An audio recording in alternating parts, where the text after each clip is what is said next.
말씀을 봅니다. 말씀은 사도행전 2장 42절 말씀입니다. 사도행전 2장 42절 말씀입니다. 신약성경으로 190면에 있습니다. 말씀을 읽어드리겠습니다. 그들이 사도의 가르침을 받아 서로 교제하고 떡을 떼며 오로지 기도하기를 힘쓰니라. 아멘. 우리 41절 말씀을 우리 지난주에 봤는데 거기에서 하루에 3천 명의 사람들이 신자가 된 그 역사를 우리가 말씀을 통해서 증거했습니다. 성령의 역사가 있고요. 그리고 베드로의 설교가 있었습니다. 그 설교의 말씀을 듣고 뭐예요? 그 들은 사람들이 어찌할꼬 하면서 하나님 믿고 구원받아 하나님의 역사 가운데 3천 명의 사람들이 하나님의 백성이 되었습니다. 그리고 난 다음에 3천 명이 신자가 되었다. 이 사실을 알려주고 오늘 말씀은 뭐예요? 그들이 진짜 신자이다. 그들이 정말 구원받은 자이다. 이 구원의 증거를 오늘 말씀을 우리 가운데 보여주고 있는 것입니다. 믿고 난 다음에 이들이 가장 먼저 한 것이 뭐예요? 오늘 말씀에 그들이 사도의 가르침을 받아. 이 3천 명의 사람들이요, 유대인들이잖아요. 이 사람들이 사도들의 가르침을 받았다는 것 자체가 이들이 구원받았다는 증거가 되어집니다. 왜요? 이 가르침을 받는 것이 무엇을 의미하죠? 겸손을 의미하기 때문에 그렇습니다. 구원받은 자에게 가장 뚜렷하게 보여지는 특징은요, 이 겸손입니다. 오늘 본문에 나와 있는 3천 명의 사람들은 유대인들이었잖아요. 이 사람들은요, 사도행전 2장 오순절 성령 역사 그 초기만 하더라도 예수님의 제자들 사도들을 무시하고 멸시했습니다. 무엇 때문에요? 그 출신 때문에. 예수님도 무시했잖아요. 나사렛에서 무슨 선한 것이 나올 수 있겠느냐? 이 갈릴리, 그 나사렛, 그 못난 동네, 그 출신이라는 것만 가지고도요. 이 유대인들은 예수님의 제자들, 사도들을 무시하고 멸시했습니다. 이것은요, 역사가 길어요. 오랜 시간 동안에 갈릴리와 나사렛은 무시당하고 멸시당하는 동네였고 그 지역 출신은 비천한 사람들이라고. 그러니까 사람들이 인정해주지 않았습니다. 그런 사도들에게 뭐예요? 그런 사도들을 그들의 스승으로 삼고 이제 유대인들이 그들의 제자가 된 것입니다. 놀랄 만한 일이죠. 요즘은 조금 덜하지만 요즘에서 어때요? 우리 스승과 제자의 관계를 보게 되어지면 학교에서 이 관계들이 좋지 않을 때가 참 많이 있죠. 하지만 여기 있는 많은 분들이 학교 다닐 때는 어땠어요? 선생님도 그림자도 안 보였잖아요. 예전에 우리 가운데 이런 말이 있습니다. 군사부 일체다. 일체는 하나라는 뜻이죠. 군은 누구예요? 왕, 임금, 통치자. 사는 스승, 부는 아버지. 아버지, 부모나 또 스승이나 또 임금이나 다 하나이다. 다 동등하다. 그만큼 왕을 높이는 것처럼 아버지를 높이는 것처럼 스승을 높였습니다. 지금 이 시대는요. 우리가 살고 있는 이때로부터 2000년 전이잖아요. 얼마나 스승을 높이 받던 그런 시대입니까? 스승의 권위가 정말 높았습니다. 스승은 하늘과 같은 존재고요. 그들의 제자가 된다는 것은 내가 이 땅과 같은 존재가 된다. 이런 의미죠. 그런데 유대인들이 이 갈릴리 사람들, 나사렛 사람들, 땅의 사람들이 아니라 지하의 사람들로 보던 그렇게 무시하고 멸시했던 그런 갈릴리 사람들, 그 사도들을 자기의 스승으로 삼고요. 그들의 사도들의 제자가 되었습니다. 그 가르침을 받은 거죠. 그들의 말에 귀를 기울이고요. 그 들은 말씀에 순종하는 그런 모습을 보여줬습니다. 이것이 바로 구원의 증거인 겸손입니다. 이 3천 명의 사람들이 사도들의 제자가 되어서 그들의 말에 귀를 열고 들었을 때에 그 주변에는 다른 유대인들이 얼마나 무시하고 또 얼마나 공격했겠습니까? 야, 어떻게 갈릴리 사람들의 제자가 될 수가 있냐? 어떻게 좀 무식하고 미천한 갈릴리 사람들을 너의 스승으로 삼을 수 있냐? 정신 나간 거 아니야? 미친 거 아니냐? 말도 안 된다. 이런 반응들이요. 이 3천 명의 사람들에게 쏟아졌을 겁니다. 우리 요한복음 말씀을 통해서 보면 우리 니고데모가 나오잖아요. 유대의 공회 회원이었습니다. 그러니까 존귀한 자였죠. 그럼에도 구원의 진리를 알고 싶어서 이 니고데모가 예수님을 찾아옵니다. 언제 찾아왔어요? 깜깜한 밤에. 낮에는 사람들의 이목이 두려운 거예요. 뭐가 두려워요? 아니, 존귀한 공의회 회원, 요즘 말하면 국회의원이죠. 그렇게 똑똑하고 많이 배운 사람이 어떻게 나사렛 예수에게 가서 구원의 도리를 질문하고 물어볼 수 있느냐? 그를 스승처럼 생각하느냐? 너무나 부끄럽기 때문에 모든 사람이 잠을 자고 있는 그 깜깜한 밤에 예수님을 찾아와서 구원의 도리에 대해서 물어봤습니다. 이것이 바로 그 당시의 분위기와 환경이 되어진 거죠. 그런 면에서 이 3천 명의 사람들이 벌건 대낮부터 사도들에게 가서 그 말씀을 듣고요, 순종하는 그 삶을 살아오는 것은 그 가족과 이웃들에게 조롱거리가 되기에도 충분한 일이었습니다. 그러나 이 3천 명의 유대인들은요, 그런 조롱과 비난에 개의치 않았습니다. 구원받았기 때문에 그들 마음 가운데, 그 심령 가운데 하나님이 주시는 참된 겸손이 있으니까 기꺼이 무시했던 갈릴리 사람들의 제자가 되어지고 그들의 말에 귀를 기울였던 겁니다. 이것이 바로 성경이 말씀하고 있는 참된 겸손의 모습입니다. 겸손은요, 귀를 여는 거예요. 입을 닫는 겁니다. 그리고 들은 그 말씀 가운데 순종하는 거죠. 순종이 제사보다 낫다는 말씀이 있습니다. 이 말씀은요, 겸손이 제사보다 낫다, 이렇게 바꿔 부를 수도 있습니다. 순종과 겸손은요, 동의어이기 때문에 그래요. 겸손하니까 순종하죠. 그러니까 순종의 뿌리는요, 겸손 가운데 있는 겁니다. 사람들은요, 이 겸손에 대해서 우리 착각하고 오해할 때가 참 많이 있습니다. 교회 가운데 그런 일들이 많아요. 겸손이 무엇인가? 겸손은 태도다. 이렇게 많은 사람들이 생각을 합니다. 겸손한 태도, 공손한 태도가 있으면 저 사람은 겸손해. 이렇게 이야기하죠. 물론 그럴 수도 있지만 하나님께서 말씀하시는 진정한 겸손은요, 순종하는 겁니다. 때로는 교만해 보일 수도 있지만 순종하면 겸손해 되는 거예요. 아무리 겸손의 모양을 보여도요, 순종하지 않으면 교만입니다. 모세의 것을 보여주고 있습니다. 그의 나이 80세 하나님께서 모세를 찾아오셔서 애굽에 가서 내 백성을 끌어내라, 그 사명을 주신 거죠. 그럴 때 모세가 얼마나 하나님 앞에 겸손한 태도를 보입니까? 뭐라고 이야기해요? 내가 누구이기에 하면 저 아닙니다. 아니, 내가 누군데 어떻게 그런 큰 일을 감당할 수 있겠습니까? 두 번째로 뭐라고 이야기해요? 나는 입이 뻣뻣하고 혀가 둔합니다. 나 말 잘하지 못해요. 하나님께서 그 사명을 맡겨주시는데 적합한 사람이 아닙니다. 부족합니다. 마지막으로 뭐라고 이야기합니까? 보낼 만한 자를 보내소서. 나는 하나님의 사명을 감당할 만한 자격이 없습니다. 하나님 그 일을 감당할 수 있는 능력 있는 사람, 말 잘하는 사람, 그런 사람을 보내시고 저는 아니죠. 저는 못하겠습니다. 이렇게 이야기해요. 이 모세의 모습만 보면 이 겸손해 보이거든요. 나는 아니거든요. 나는 능력이 없습니다. 나는 부족한 자입니다. 이런 겸손한 모습을 보이는데 겸손을 사랑하시는 여호와 하나님께서 그런 모세의 겸손 앞에 모세를 호되게 혼내십니다. 하나님이 진노하신 거예요. 이상하잖아요. 그렇게 겸손한 모습을 보였는데 왜 모세에게 하나님께서 화를 내셨을까? 그런 겸손한 태도가 진짜 겸손이 아니었기 때문에 그렇습니다. 겸손한 태도는요, 때로는요, 아주 교만한 모습일 수가 있습니다. 하나님께서 가라고 하시면 아무리 힘들고 어려워도 그 말씀 가운데 순종하며 가는 것이 겸손이죠. 모세는 지금 뭐 하고 있는 거예요?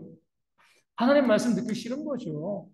애굽에 가가지고 출애굽의 그 역사를 감당하기 싫은 거예요. 그러니까 싫으니까 저 능력이 안 됩니다. 저 못합니다. 하나님께서 어련히 알아서 모세를 보내셨겠습니까? 그럼에도 불구하고 하나님 뜻대로 말씀대로 순종하기 싫으니까요. 나 못해요. 능력 없어요. 하나님 다른 사람을 보내주세요. 이렇게 이야기하는 이 모습은요. 말씀에 불순종한 교만인 거죠. 정말 겸손한 것은요. 그 태도를 보는 것이 아니에요. 정말 그 마음 가운데, 그 심령 가운데 하나님의 말씀 가운데 온전히 순종하는 모습이 있으면 이것이 바로 겸손의 모습이 되어집니다. 오늘 본문에 나와 있는 3천 명의 사람들도 마찬가지예요. 태도로서 그들이 겸손하다고 이야기하는 건 아닙니다. 그 사도들의 가르침을 받았다 그랬어요. 그 멸시했던 자들의 가르침을 받고 말씀 가운데 순종하는 그런 모습이 구원받은 자에게 보여지고 나타나고 있는 것입니다. 이 겸손은요, 구원과 뗄래야 뗄 수가 없는 거죠. 왜냐하면 겸손이 구원의 열매이기 때문에 그렇습니다. 왜 아담과 하와가 범죄했나요? 겸손하지 않았기 때문에, 교만했기 때문에 그렇습니다. 하나님께서 그들에게 선악을 알게는 나무의 열매를 따먹지 마라. 먹으면 정녕 반드시 죽을 것이다. 이렇게 하나님께서 말씀하셨습니다. 그런데 아담과 하와의 마음 가운데 사단이 어떤 마음, 교만의 마음을 불러넣죠. 뭐라고 이야기해요? 저것 따먹으면 하나님과 같이 될 수 있어. 하나님과 같아지고자 하는 그 교만의 마음이 들어오니까 말씀에 대한 귀가 닫혀버립니다. 분명히 먹으면 죽는다라고 말씀하셨는데 교만이 들어오니까 이 귀가 닫혀버리는 거죠. 그렇기 때문에 사단은요, 먼저 교만을 넣게 해요. 교만이 들어오면 말씀에 대해서 귀가 닫히게 되죠. 정령 죽으리다 말씀하셨는데도 그 귀가 닫혀 있으니까요, 그 선악을 알게 하는 열매를 따먹고 범죄하게 되어집니다. 교만과 불순종이 범죄의 원인이 되고 그 결과는요, 사망이 되어진 거죠. 영원히 죽을 수밖에 없는 우리를 위해서 그 죄를 용서하기 위해서 예수님께서 이 땅 가운데 오셔서 십자가에 달려 죽으셨습니다. 우리의 모든 죄를 용서하신 거죠. 죄가 사라지니까 또 뭐가 사라져요? 교만이 사라집니다. 교만 때문에 죄가 생긴 거거든요. 그러니까 죄가 사라졌다는 것은, 죄의 사함을 받았다는 것은요, 더 이상 교만한 사람이 아니라는 거예요. 죄의 사함을 받는 순간 우리 가운데 무엇이 생기죠? 겸손이 들어옵니다. 그렇기 때문에 이 겸손이요, 구원의 증거가 되어지는 겁니다. 이 겸손은요, 우리 구원과 마찬가지로 하나님의 선물입니다. 어떤 구원받은 사람에겐 겸손이 있고 어떤 사람에게는 없고 그러지 않아요. 정말 구원받은 모든 사람들에게는요, 겸손이라는 선물이 하나님으로부터 주어지는 거죠. 그렇기 때문에 아무리 뭐 능력 있고 말씀 잘 증거하고 아무리 뭐 탁월하게 열심히 헌신하는 그런 목사나 그런 교회 일꾼이라 할지라도 겸손이 없으면은요, 그의 구원을 의심해 봐야 됩니다. 아니, 어떻게 저런 분이 구원 안 받을 수 있나요? 그럴 수 있습니다. 구원받은 사람들에게는요, 겸손이라는 그 증거가 나타날 수밖에 없어요. 하나님이 주시는 것이기 때문에.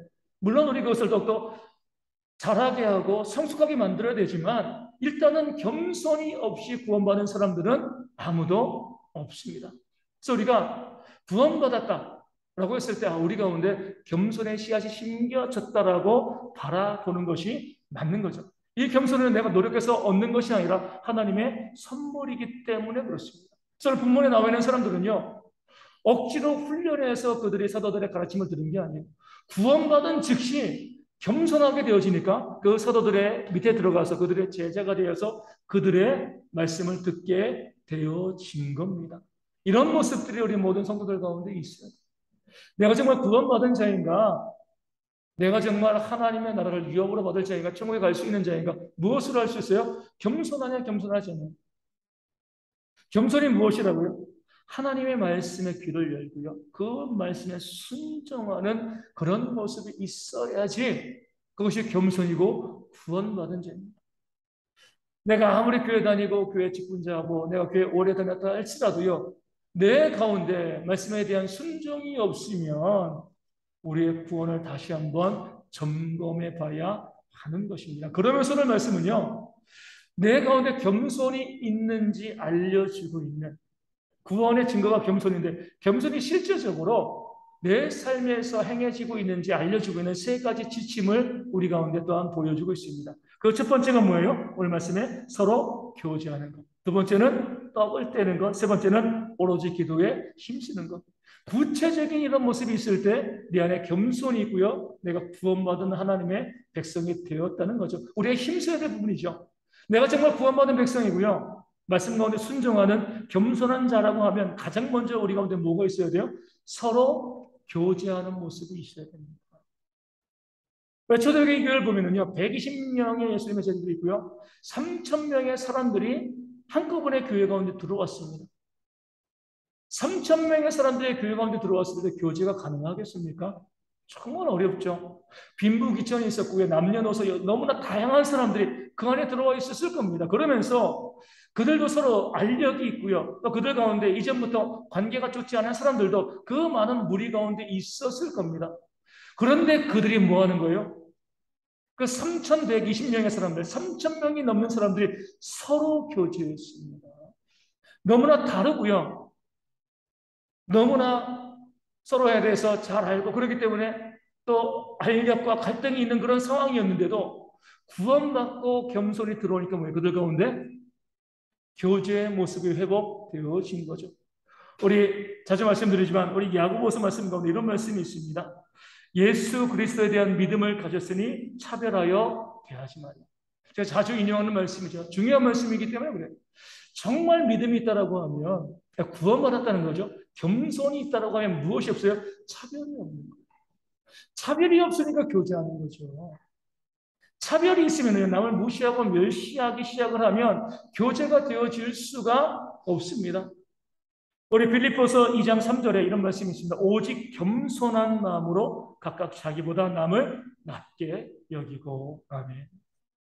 겸손한 마음이 있다는 것은요, 남을 나보다 더 낮게, 아래가 아니라 더 높이 보는 것이 바로 겸손한 마음을 가지고 있는 사람들의 특징이 되어집니다. 그렇기 때문에 구원받아서 말씀을 듣고 순종하는 겸손을 갖고 있는 사람들은요, 교제의 폭이 점점 넓어집니다.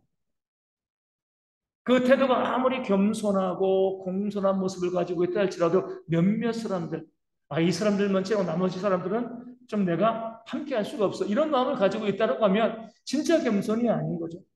모든 사람들에 대해서 나의 친구로 바라볼 수 있는 것.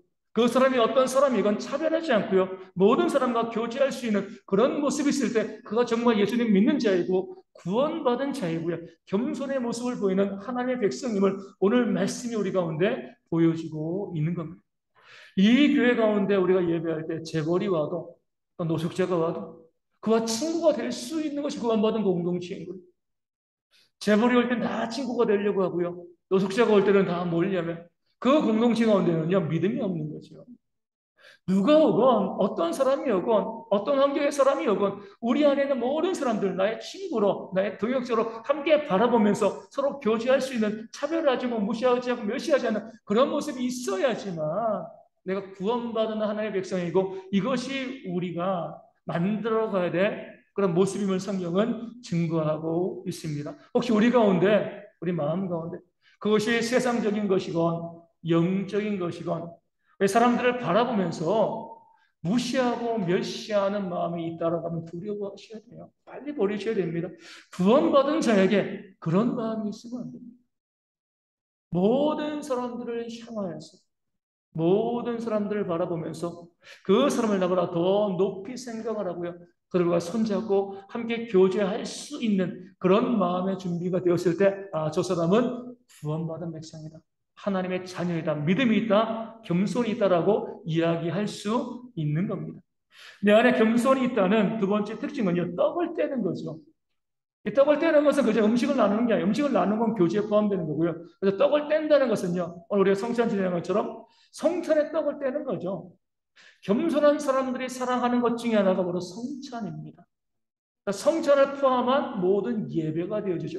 왜 성찬과 예배를 사랑해요? 그 성찬과 예배의 핵심이 십자가이기 때문에 그렇습니다. 내 힘으로 구원받을 수 있는 것이 아니라 내 능력으로 구원받을 수 있는 것이 아니라 오직 예수님의 은혜로 구원받았다. 이 사실을 성찬이 말하고 있고요. 예배가 말해주고 있는 겁니다. 정말 구원받은 사람들, 겸손한 사람들은요. 하나님께서 내게 은혜 주셨다는 사실을 늘 묵상하고 살아가는 사람들입니다. 그렇기 때문에 뭐하게 되어지는 거예요? 하나님께서 내게 구원의 은혜를 주셨습니다. 이것은요. 어떤 모습으로 나타나죠? 1만 달란트의 비유에 나와 있잖아요. 왜 주님께서 1만 달란트의 비유를 말씀하셨는가? 1만 달란트의 은혜, 그 구원의 은혜를 받은 사람들은 뭐 하라고요? 100데나리온의 사랑을 베풀라는 겁니다. 이 둘이 떨어질 수가 없어요. 내가 정말 떡을 사모하는 자, 성찬을 사모하는 자, 예배를 사모하는 자, 십자가를 사모하는 자, 구원의 은혜를 사모하는 자라고 하면 그 구원의 은혜가 내가 있다는 것을 정말 아는 구원받은 자라고 하면 내 이웃에게 100데나리온의 사랑과 용서를 베푸는 모습이 있어야지만 이것이 겸손이고 정말 구원받은 모습이 되어지는 겁니다. 내가 구원받았는데도 혹시 아직까지 우리 가운데 용서하지 못한 사람들이 있습니다. 내 것을 남에게 나눠주는데 아까우신 거예요. 구원받은 자의 모습이 아닙니다. 정말 구원받았다면 내게 주신 그 십자가의 은혜, 구원의 은혜, 그 성찬의 은혜, 이 은혜가 너무나 크다는 것을 아는 것이고요. 그렇기 때문에 기꺼이 내 것을요, 이웃들에게 나눠주는데 아까워하지 않는 겁니다. 나에게 잘못한 사람을 70번씩, 7번씩, 이런 7번씩, 70번이라도 용서해 줄 수 있는 그런 삶을 살아가는 것. 이것이 바로 정말 구원받은 자들의 모습이고, 이것을 오늘 말씀은 떡을 떼며로 우리 가운데 말씀하고 알려주고 있는 겁니다. 또한 구원받은 사람들이 그 겸손에 보여주는 세 번째 모습은요, 오로지 기도에 힘쓰는 거죠. 왜냐하면 겸손한 사람만이 기도합니다. 그러니까 기도하지 않는 사람은 겸손하지 않은 거죠. 왜 우리가 기도해요? 내 힘으로 할 수 없으니까 기도하는 거잖아요. 그 기도에 대해서 거룩하게 말씀하시는 많은 분들도 있지만 가장 중요한 기도는요. 그 기도의 원리는 하나님 내 힘으로 할 수 없습니다. 내 능력으로 할 수 없습니다. 하나님 도와주세요. 부르짖는 것이 바로 우리의 기도입니다. 많은 것을 가지고 있고요. 모든 것을 누리고 있는 사람들은 기도하지 않아요. 기도할 필요가 없습니다. 재산도 많고 건강도 하고 모든 거 다 가지고 있는데 뭐가 하셔서 기도합니까? 그런데 내 힘으로 할 수 없는 일들이 내게 있다는 것을 깨달아 알게 되어지면 그때는 자연스럽게 기도가 나오는 거죠. 구원받은 사람이 되었다는 것은요. 내 자신의 부족함과 연약함을 깨달아 아는 자, 그 겸손한 자이기 때문에 하나님께 기도할 수밖에 없습니다. 우리 야곱이 그랬습니다. 이 야곱은요. 이름부터도 너무 인간적인 사람이죠. 태어날 때 어떻게 했어요? 형 에서의 발 뒤꿈치를 잡았어요. 그것이 이름이 된 거잖아요. 태어나면서부터 형과 싸웠습니다. 경쟁한 거예요. 자기 힘을 한번 이겨보려고. 형에게 밀려가지고 쌍둥이지만 동생으로 태어났습니다. 하지만 야곱은요. 그 태어나면서 경쟁했던 것을 끝까지 몰고 가죠. 팥죽한 것으로 그 형의 장자권을 어떻게 보면 속여서 얻어냅니다. 쟁취해낸 거죠. 그리고 나중에 아버지 이삭이 형 에서에게 장자의 축복을 해주려고 하니까 어머니와 공모하고 아버지를 속여가지고요. 그 장자의 축복을 얻어냅니다. 그리고 형 에서가 자신을 죽이려고 하니까 외삼촌 라반의 집으로 도망가죠. 도망가서 뭐였습니까? 거기서도요. 수단과 방법을 가리지 않고요. 부자가 되기 위해서 재물 얻기 위해서 모든 노력을 다 했던 사람이 바로 야곱입니다. 어떻게 보면 성경에서 가장 우리 인간과 가장 많이 닮은 모습, 거룩한 모습이 가장 없는 모습을 갖고 있는 인물이 바로 야곱이라고 볼 수가 있는 거예요.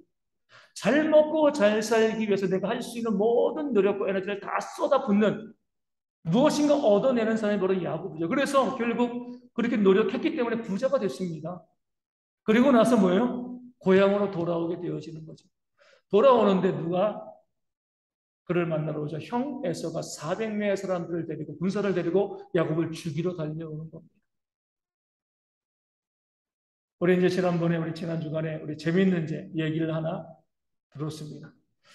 지혜와 지식의 차이점을 이야기하는 거예요. 지식은 뭐냐면 이거예요. 하얀 옷을 입고 떡볶이를 먹었습니다. 국물이 튀었잖아요. 그럼 뭐 하는 거죠? 빨래해가지고 뜨거운 햇볕에 말리면 그 얼룩진 것이 많이 사라진다는 거죠. 그것을 아는 것이 바로 지식입니다. 그러니까 지혜는 뭐라고 이야기해요? 하얀 옷을 입으면 떡볶이 먹으러 가지 않는 거예요. 그렇죠? 이건 지혜다. 이거는 뭐 그냥 그렇구나 볼 수 있는데 그 다음에 있는 구절에 제 마음을 참 올렸어요. 인생은 무엇인가? 하얀 옷 입고 나가는데 떡볶이 먹을 일이 생기는 게 인생이라는 거예요. 내 마음대로 안 된다는 거죠. 다 알아요. 이 하얀 옷 입고 떡볶이 먹으러 가면 안 되는 거 알고 지혜롭게 살려고 노력을 했는데 어쩔 수 없이 내 힘으로 어쩔 수 없이 떡볶이를 먹는 것으로 끌려가는 것. 내 마음대로 안 되는 것이 인생이라는 거죠. 지금 야곱이 그랬습니다. 자기 인생, 그 인생을 살아가면서 자기 계획대로요. 모든 거 다 얻어내고 부자가 됐습니다. 여기까지는 괜찮아요. 그런데 형 에서를 만나러 가는데 인생이 시작되어진 거죠. 에서가 자신을 죽이러 오는 겁니다. 수십 년간 태어나면서부터 그때까지 노력하고 애쓰고 자기가 성취하고 얻어낸 그 모든 것들을 한순간에 훅 잃어버린 그런 위기가 야곱에게 찾아온 겁니다. 그럴 때 비로소 야곱이 기도한 거예요. 자기 힘으로 얻어내고요, 부자가 됐을 때는 기도하지 않았습니다. 하나님 찾지 않았어요. 그런데 그렇게 많이 내가 얻어내고 내가 쌓았던 모든 것들을 한순간에 잃어버릴 순간이 되어지니까 그제서야 비로소 자신의 연약함을 깨달아 알고 하나님께 기도하는 겁니다. 그 야복나루에서 하나님 만나가지고요, 그 뼈가 골절되었습니다. 하나님을 놓고 하나님 붙잡고 놓지 않았습니다. 하나님 도와달라고, 살려달라고 내 힘으로 살아왔는데, 그로 인해서 잘 살 줄 알았는데 이 모든 것이 다 무너지게 되었습니다. 겸손할 수밖에 없는 상황에 다가가면 기도하게 되어 지는 겁니다. 정말 겸손한 사람들은 기도하게 되어 지는 거죠. 정말 구원받은 사람들은요, 하나님께 기도할 수밖에 없습니다. 물론 바리새인들처럼 이 위장된 기도, 거짓된 기도를 하는 사람들도 있습니다. 그렇기 때문에 기도 열심히 하는 사람, 기도하는 사람이 다 구원받은 사람이다라고 이야기할 수는 없어요. 하지만 정말 구원받은 사람들은 모두 다 기도하는 사람이 맞습니다. 내가 정말 구원받고요, 내 안에 겸손이 있다라고 하면 하나님께 나아가서 부르짖고 기도할 수밖에 없는 것이 우리의 정체성이라서 말씀 우리 가운데 보여주고 알려주고 있는 것이죠. 많은 사람들이 구원에 대해서 이야기합니다.